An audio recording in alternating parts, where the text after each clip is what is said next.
जय कामतानाथ जी की, जय माँ मंदाकिनी गंगा की, जय श्री चित्रकूट धाम की।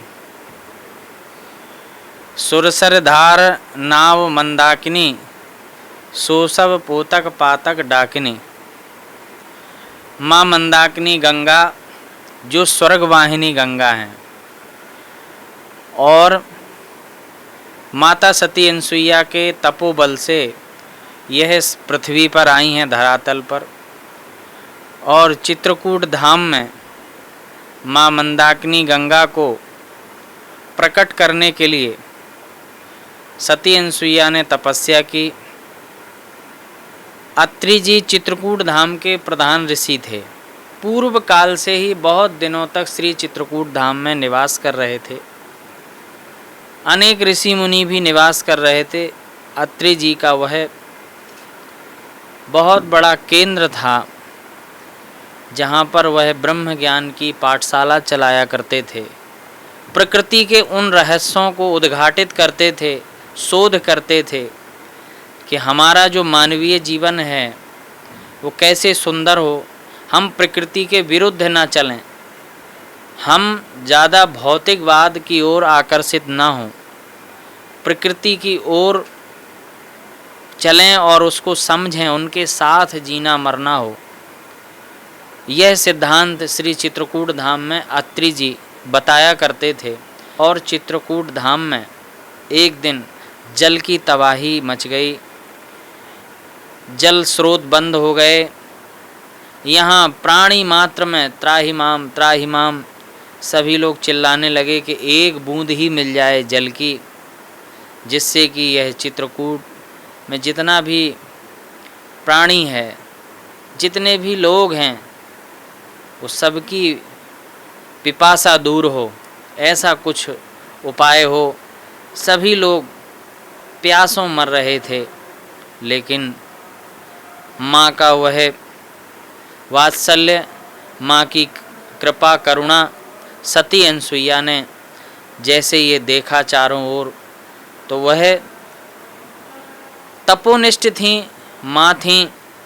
सती अनसुईया ने जब तपस्या प्रारंभ की तो लोक कल्याण के लिए, कि आज एक एक बूंद के लिए, भले ही प्राणी मात्र ही इसके लिए पिपासु है, प्राणी मात्र पीड़ित है, ये पूरी प्यास कैसे बुझाई जाए। बहुत बड़ा चिंतन, बहुत बड़ा उस समय कालखंड का काम था। लेकिन माँ के अंदर ऐसा भाव कि उसने साधना में बैठ करके एकांत और माँ गंगा का आवाहन किया। जो स्वर्गवाहिनी गंगा थी माँ मंदाकिनी, उनका आवाहन किया और वह प्रकट हो गईं। प्रकट हुई तो माता सती अनसुईया ने बस एक ही वरदान मांगा कि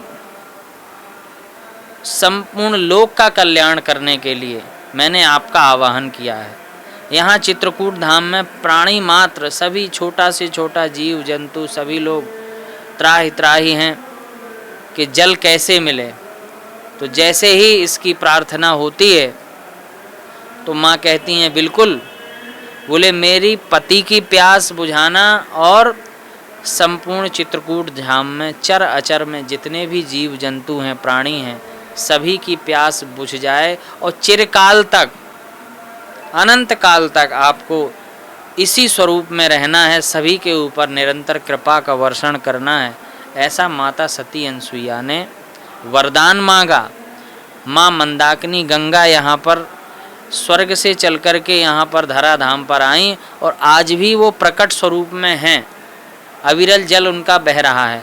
तो मैं सभी से आग्रह करूँगा कि उस समय लोक कल्याण के लिए जो प्रार्थना की है माता सती अनसुईया ने, तो हम क्या इसी लोक में अपने सामने ही उनको विलुप्त कर देंगे क्या? आज मेरे सामने ये चुनौती है। जिस प्रकार से माता सती अनसुईया ने इतना बड़ा प्रयास किया है, मातृ शक्ति ने, कि हमको निर्मल अविरल जल, स्वयं स्वर्ग वाहिनी माँ गंगा जो यहाँ पर प्रकट हुई हैं और वास्तव में वो लाखों करोड़ों लोगों की पिपासा आज दूर कर रही हैं। जाने कितने किसान लाभान्वित होते हैं, कितने श्रद्धालु लाभान्वित होते हैं। कोई भी व्यक्ति कैसा भी हो, किसी भी धर्म का हो, एक बार माँ मंदाकिनी का जल पीता है तो उसके सारे रोग दूर हो जाते हैं। वो नहीं जानती हैं किस धर्म का व्यक्ति है, वो कोई भी प्राणी हो, कोई भी जीव जंतु हो, माँ मंदाकिनी का जल जैसे ही वो पीता है उसकी पिपासा ही दूर नहीं होती है, जाने कितने रोग दूर हो जाते हैं। जितने भी रोग, उसकी व्याधियां हैं, वो सब दूर हो जाती हैं। तब कहा गया है सुरसर धार नाव मंदाकिनी, सो सब पातक पोतक डाकिनी, कि वह पाप को तो खा ही रही हैं, ख़त्म कर रही हैं, पाप के बच्चों को भी ख़त्म कर रही हैं कि आगे की पीढ़ी ही जन्म ना ले पाप वाली। तो निश्चित है हम पाप के भागीदार जो बन रहे हैं, ये चुनौती हमारे आपके सामने है कि आज करोड़ों लोग स्नान करने आते हैं माँ मंदाकिनी गंगा में, करोड़ों लोग उनके भक्त हैं माँ के, फिर वह कामदगिरी कामतानाथ में परिक्रमा लगाने आते हैं। तो पहले तो हम सभी का यह दायित्व तो होना चाहिए कि मेरी माँ की जो पीड़ा है, मेरी माँ कैसे अविरल हो, कैसे निर्मल हो, इसके लिए हमें चिंता करनी होगी। आज नहीं तो कल ये माँ की पीड़ा हमारे समक्ष खड़ी होगी। जहाँ हम कभी किसी कालखंड में त्राहि त्राहि कर रहे थे जल के लिए, आज माँ शायद मुझसे यही प्रार्थना, यही पीड़ा लेके सामने है कि जिस प्रकार से आप जल के लिए पीड़ित थे, त्राहिमाम त्राहिमाम थे, आज मैं स्वच्छता और अविरलता के लिए, निर्मलता अविरलता के लिए पीड़ित हूँ। आज मेरी पीड़ा कोई सुनने के लिए तैयार नहीं है। आज किस उद्देश्य से मुझे माता सती अनसुईया ने मुझे पुकारा था, मैं आई थी धरती पर, आज इस धरती वालों ने मुझे रहने लायक नहीं बनाया, रहने लायक नहीं छोड़ा। आज इतना गंदगी, आज इतने नाले, आज इतनी लगातार समस्याओं से मैं जूझ रही हूँ। आज मेरा ये स्वरूप हो चुका है वर्तमान कलिकाल में, कितनी माँ को पीड़ा होती होगी। आज माँ भी कहती थी मेरा सौभाग्य है कि मैं स्वर्गवाहिनी गंगा हूँ, लेकिन जितना अच्छा मुझे स्वर्ग में नहीं, उतना अच्छा मुझे इस पृथ्वी पर लग रहा है, जहाँ ऋषि मुनि तपस्या में रत थे, जहाँ माता सती अनसुईया जैसी तपस्विनी भेष में यहाँ पर मात्र शक्ति थी, और बहुत सारे लोग अन्य लोकों से आकर के इस पृथ्वी पर श्री चित्रकूट धाम में ब्रह्म ज्ञान की शिक्षा लेते थे। आज वो स्वरूप कहाँ गया? उस स्वरूप के लिए वो पीड़ित हैं और जान रही हैं कि वर्तमान के स्वरूप में आज कोई भी सती अनसुईया और अत्रि जैसा कोई तपस्वी प्रकट हो और चिंता करे तो निश्चित है हमें अत्रि की भूमिका में आना पड़ेगा, अनसुईया की भूमिका में आना पड़ेगा। वैसा ही प्रयास हमें करना पड़ेगा जैसा प्रयास उन्होंने उस कालखंड में किया और माँ यहाँ पर आई। तो आज मेरी माँ वंचित है, पीड़ित है, उपेक्षित है, वो कैसे निर्मल हो, कैसे अविरल हो, इसकी चिंता हम सभी को करनी है। सभी लोगों को एक मंच पर आना पड़ेगा। यह माँ की करुण पुकार है कि आप चित्रकूट की ओर, माँ मंदाकिनी की ओर आवें। एक कदम स्वच्छता की ओर हो, एक कदम उनकी निर्मलता के लिए, अविरलता के लिए हो, कि उनका जो जल है, जो जल स्रोत बहुत जगह बाधित कर दिए गए हैं, तो उन जल स्रोतों का मूल स्वरूप रहना चाहिए, उन जल स्रोतों का संरक्षण होना चाहिए कि वो जल स्रोत बंद ना हो जाएं। हमें ऐसे विद्वान चाहिए, ऐसे साइंटिस्ट चाहिए, भूगर्भ शास्त्री चाहिए जो आएँ चित्रकूट में, और जो चित्रकूट में ही रह कर के अध्ययनरत हैं उनसे भी मैं आग्रह करूँगा कि उन जल स्रोतों को वो पहचानें, चिन्हित करें, उनका संरक्षण कैसे किया जाए, उनके साथ बैठक हो, साधु संतों के साथ बैठक हो, इसकी चिंता हो। फिर इसके बाद एक स्वरूप है दूसरा, सहायक नदियों का। जैसे कि पयस्विनी गंगा हैं जो ब्रह्मकुंड कामदगिरी से निकली हैं। दूसरी हैं सरजू जी जो कामदगिरी से निकली हैं। दोनों ही राम घाट पर राघव प्रयाग संगम होता है, वहाँ घाट भी बना है राघव प्रयाग, वहाँ इन नदियों का संगम भी होता है। तो निश्चित है वो भी नदी आज उपेक्षित हैं। हमारी सरजू गंगा, हमारी पयस्विनी गंगा माँ मंदाकिनी गंगा में मिली हुई हैं।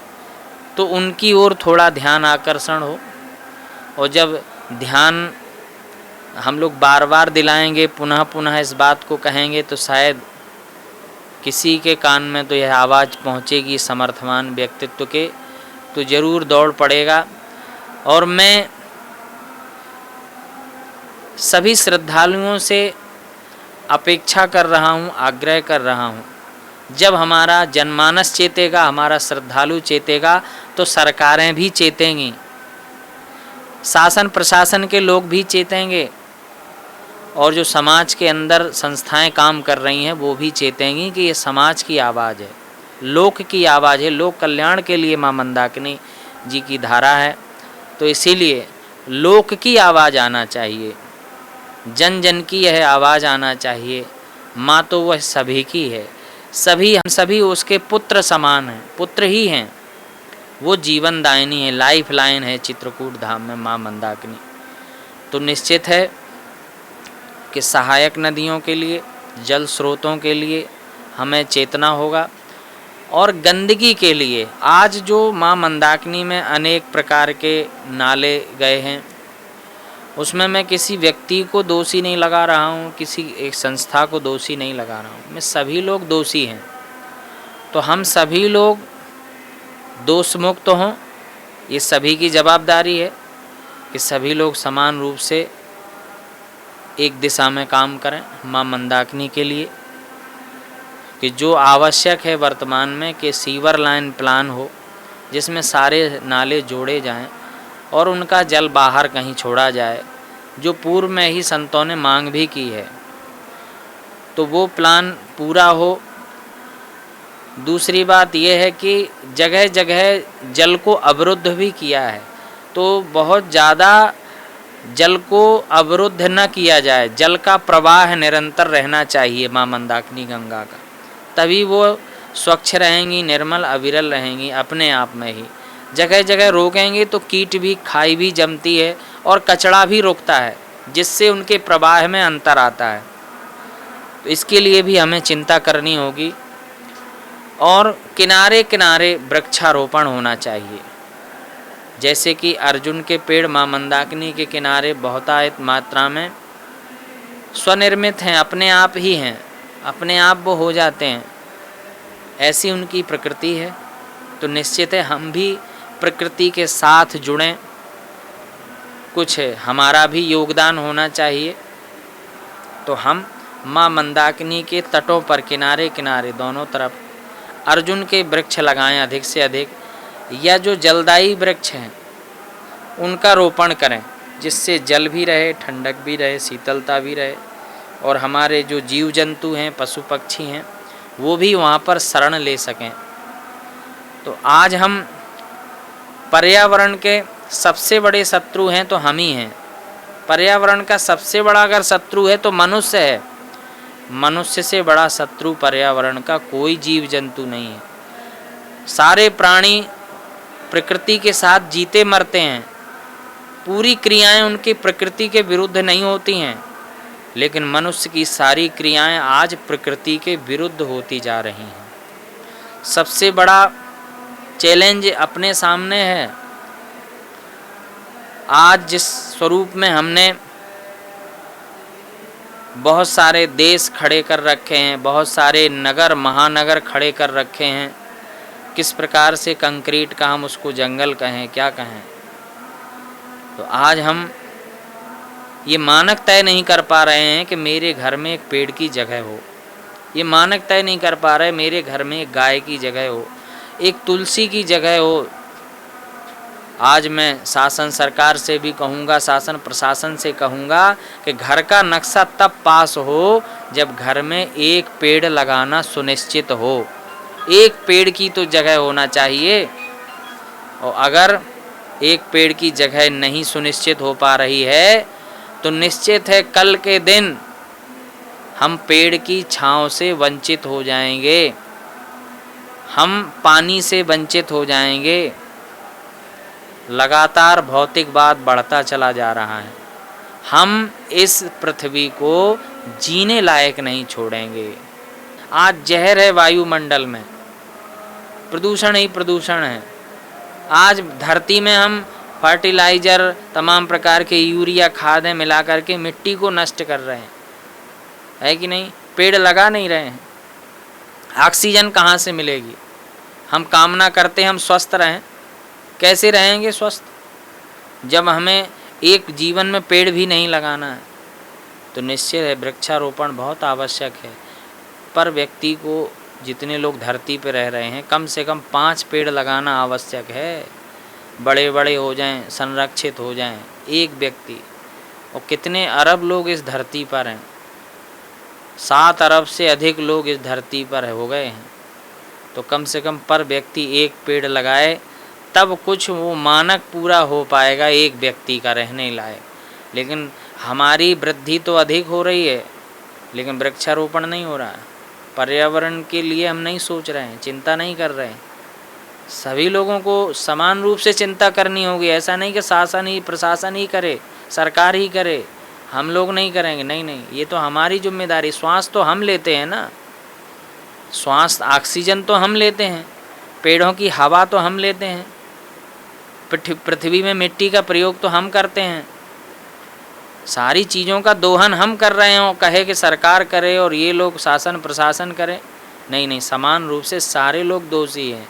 हम सहयोगी बन सकते हैं शासन सरकार के, सरकार हमारी सहयोगी बने, एक दूसरे के परस्पर संबंध हों इस विषय को लेकर के कि पृथ्वी जीने लायक हो, और यहाँ पर कोई भी नया प्राणी जीवन ले रहा है तो उसको भी वही शुद्ध हवा पानी चाहिए जितना हमें चाहिए। लेकिन जब हम ही पूरा दोहन कर लेंगे, शोषण कर लेंगे, तो फिर आगे आने वाली पीढ़ी को क्या देंगे? प्रदूषण, वो भी हमको प्रदूषण देगी। तो निश्चित है हमें इतना श्रम तो अपने जीवन में अवश्य करना है कि पर्यावरण प्रकृति के लिए चिंता होनी चाहिए। आज हमारे ऋषि मुनियों ने इस राष्ट्र को संजो करके रखा है, और इसमें जो भी सृजनात्मक उनकी प्रक्रिया रही है, उन्होंने प्रकृति के विरुद्ध कुछ भी नहीं किया है। तीर्थ भी बनाए हैं तो तीर्थ स्वच्छ एवं पवित्र रहें, सघन वन हो, जल के स्रोत हों, वहाँ लोग शांति के लिए जाएं, दर्शन करें, इसके लिए तीर्थ हैं। ना कि आज हम पर्यटन मान करके घूमने के लिए आएँ, यहाँ कचरा फैलाएं, पिकनिक मनाएं, ये सब नहीं होना चाहिए। अगर ये सब हो रहा है तो ये अतिक्रमण है। तीर्थ पर्यटन स्थल नहीं हो सकता है। तीर्थ में जब जाते हैं तो बड़ी आस्था होती है, निर्मलता होती है, मन में बड़ा भाव होता है कि हम माँ मंदाकिनी के स्नान करने जा रहे हैं। हम किसी उसमें नहीं नहाने के लिए जा रहे हैं, स्विमिंग पूल में भाव अलग हो जाता है स्विमिंग पूल वाला, लेकिन माँ मंदाकिनी में स्नान करने वाला भाव अलग होता है। जय साथ करना है, माँ मंदाकिनी में स्नान हो वो भाव है, तीर्थ में हम दर्शन के लिए आए वो भाव है। तो तीर्थ को क्यों ना स्वच्छ और पवित्र रखा जाए, माँ मंदाकिनी को क्यों ना स्वच्छ पवित्र रखा जाए। अगर मैं माँ मंदाकिनी में स्नान करने के लिए जा रहा हूँ, इस बात का ध्यान रहे कि कहीं मुझसे कोई अपराध तो नहीं हो रहा है स्नान करते समय, कहीं मैं शैम्पू तो नहीं लगा रहा हूँ, कहीं मैं साबुन तो नहीं लगा रहा हूँ, कहीं मैं कपड़े तो नहीं धो रहा हूँ। क्या हम मैला धोने के लिए गंगा जी में आते हैं?